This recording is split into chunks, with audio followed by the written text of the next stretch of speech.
Some of you have heard this story before, so I apologise. I'd lit a candle, I had the window open, I had the curtains drawn, I was trying to get that really spiritual feeling. It was a nice summer night in Melbourne, as summer as it can get in Melbourne, and I was sitting there thinking, this is it, this is the night. I'd been, investigating all the spiritual proofs, all the scientific proofs about the fact that the mountains are the pegs, about, how the embryo develops inside, the woman, all these amazing proofs, but I still needed that little push. It's like I was on the edge of a cliff, I was ready to jump, I just needed a push. So I was sitting there, it was very quiet. I was reading Quran, and I stopped. I said, Allah, this is my moment. This is the time I'm about to jump into Islam. All I need is just a sign.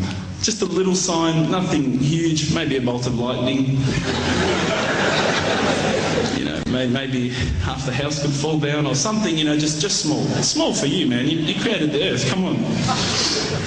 So I sat there. I was waiting for the candle to start lighting up to 4 metres high like in the movies. And I go, okay, go. And subhanAllah, nothing. Absolutely nothing happened.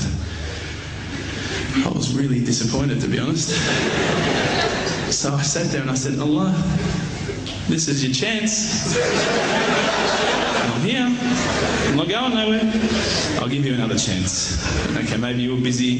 I know it's daytime over the other side of the world. There's a whole lot of stuff going on.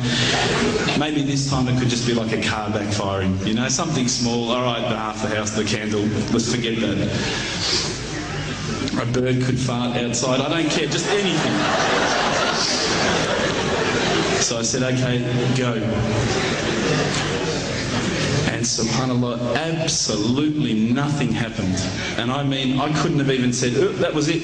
That creep just then in the wall, that was it. Absolutely nothing happened. I was really disappointed. I was gutted. I was sitting there thinking, this is it, this was my last chance, Islam, and I haven't found it. I pulled back the Quran, I turned back to where I was reading.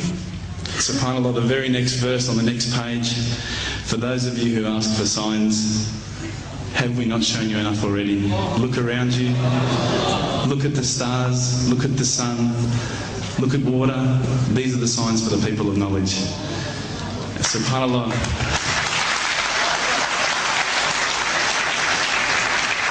I threw the doona over my head and I pretended I was asleep. I was that scared because I couldn't believe how arrogant I'd been to want my own specific sign when all the signs had been there for me all along.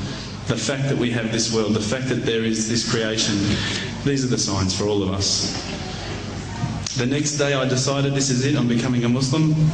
I'd been investigating Islam now for probably about 6 months, to be honest. I went in and I said to myself, this is it, I'm going to make shahada. I had no idea what I had to say, I had no idea what the words were. It was probably close to Isha prayer, so it would have been, 7, 8 o'clock at night.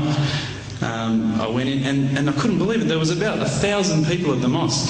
I thought, subhanAllah, look at this religion. Look at how strong they are. It was the first night of Ramadan.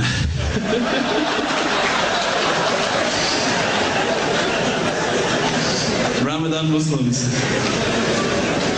So I sat there and I was very nervous, I must admit. I got up and this person's going to me, you got to say these words, bro, Ashhadu. I'm going, what? Ash what? Can't I just say it in English? No, they say no, you got to say it in Arabic. And I thought, looked out over the sea of beards that I could see in front of me and I thought, if I get these words wrong, I'm a dead man. Again, I had this fear, And they were staring at me, and I don't know if you know this, but Australians can't stare. Lebanese people can stare. So I was sitting there, I was very scared. I got up, and subhanAllah, as soon as I started to say the words, all fear went out of my mind. It felt as though a shower was inside my head and someone had just turned on the cold tap. Felt like I'd been flushed clean. I said the words, and I wasn't expecting so many brothers to come up and yell, Takbir, Allahu Akbar, and start kissing me and hugging me. Now, I'd never been kissed by that many men in my life. But it was a beautiful day, I must admit. And that day was the day that I had more brothers than I could ever imagine, more sisters as well. But I guess since that day I've never looked back. My family, I think, initially were very worried that I was going to be, I guess, a little bit weird towards them. That they thought that I was going to break out the AK-47s and the grenades. But they realised, I think, soon that this religion was actually making me a better person. Prior to Islam, you're not going to believe it, I had a mohawk. I did. I had, I'm not going to show you any photos. I had army greens, I had the Metallica t-shirt, I had the cherry docks. I was shocking, right? I thought I looked great, but I looked terrible. And alhamdulillah, ever since then I look as good as I do now. No, don't laugh, please. But my parents were the first people to actually say to me once, which really amazed me. They said, my father actually asked me for the Quran recently, which I was really happy about. I always thought he'd be one of the hardest people to work on.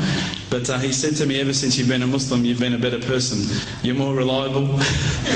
I can count on you to come and pick me up if my car breaks down. Whereas before I'd gone, Dad, I was drinking last night. I don't know if it's still out of my system.